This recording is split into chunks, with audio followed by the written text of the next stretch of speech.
I want to return to Donald Trump's desires on Greenland. There's been a war of words, of course, with Europe's leaders, including Keir Starmer and Emmanuel Macron. And this morning, Donald Trump hit back. They always treat me well. They get a little bit rough when they're, when I'm not around. But when I'm around, they treat me very nicely. And, I like both of them. They're both liberal. They've got to straighten out their countries. You can't, London is having a lot of problems. And if you look at Paris, got a lot of problems. They have two problems, immigration and energy. He's always got plenty of advice for other leaders, hasn't he, the US president? Let's bring in writer and broadcaster Esther Kraku, live from London. Esther, great to talk to you. I've loved your work over the years on other Sky News programs. Great to have you on the Kenny Report. Give us your thoughts on Donald Trump and Greenland and the challenge that presents for NATO countries. Yeah, so you've been seeing, first of all, thank you very much for having me. It's a pleasure. You've been seeing European leaders doing what they do best, which is clutching their pearls and scrapping together and having meetings that get them nowhere. And that ends up doing nothing. They're very good at talking the talk, but when it comes to walking the walk, that doesn't really tend to materialize. Trump's issue with Greenland is the protection or the security of the Arctic Circle. Now, I think one of the things that it's important to note is not just what he says, but what actually happens when he says the things that he says. So Trump has made a point that Greenland is needed to secure America's national security interests because of the increasing buildup of military forces by the Russians and the Chinese. And I think the point he's making isn't just the fact that the Europeans' kind of lax approach to their own security has resulted from their kind of adherence to international law and rules-based order, which is not worth the money it's printed on. But now it's putting their ally, the Americans, at risk. And you have to remember that being an ally is a relationship. Both parties have to be getting something from it. And I think the point that Trump is making is, for many decades now, the Europeans have basically coasted off of American security guarantees. And it's no longer a relationship that's actually benefiting the US on the security front. I mean, just to contextualize this, since Donald Trump has made noise again about trying to buy Greenland, the Europeans together combined, from the Danish to the French to the Brits, have sent 37 soldiers to Denmark, to Greenland, to defend it from the Americans. I mean, that is just encapsulating how pathetic this action is, to defend a territory of 57,000 people. It says it all. In many ways, it underlines Donald Trump's effectiveness. They realise that they really should put some military assets into this piece of territory, but then it's just so pathetic because it's such a desultory number. We'll keep tabs on that. It's going to be fascinating to see what happens when the president turns up at Davos and they have some of these discussions in public. At the same time, though, I noticed that the UK has actually given up some land to Mauritius, some islands to Mauritius. Why would the UK be handing over land when Donald Trump is showing how it might be better to hang on to strategic assets?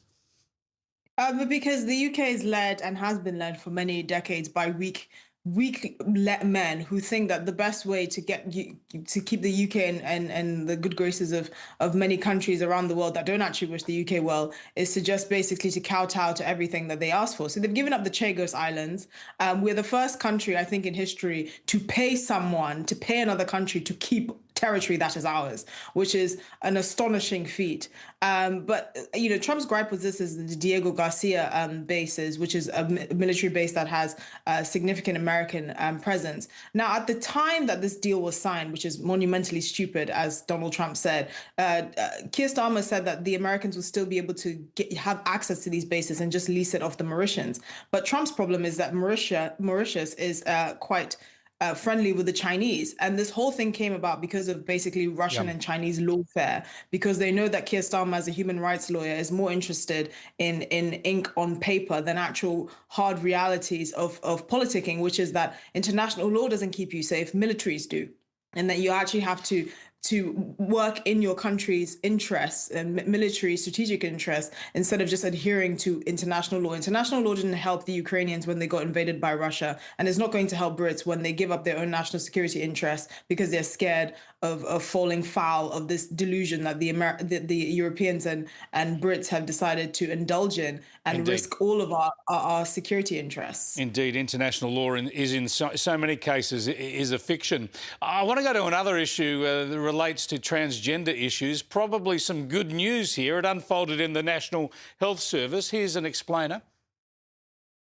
These 7 nurses went into battle with their employer, taking their NHS trust to court for allowing a transgender colleague to use a female changing room. Their complaints centred on Rose Henderson, an operating department practitioner who identifies as a woman and was allowed to use the female changing rooms at Darlington Memorial Hospital under the Trust's transitioning in the workplace policy. And there's been an outcome here, an outbreak of common sense, biological man banned from the women's toilets?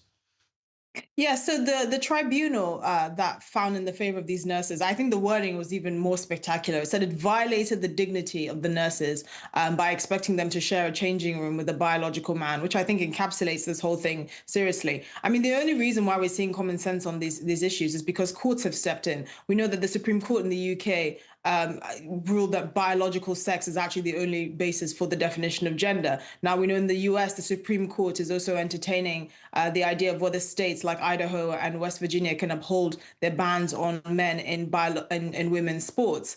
So with all of these cases, it always has to be the courts that step in to say, actually, we're going to affirm biological reality and not force women to share intimate spaces with biological men, regardless of how they identify.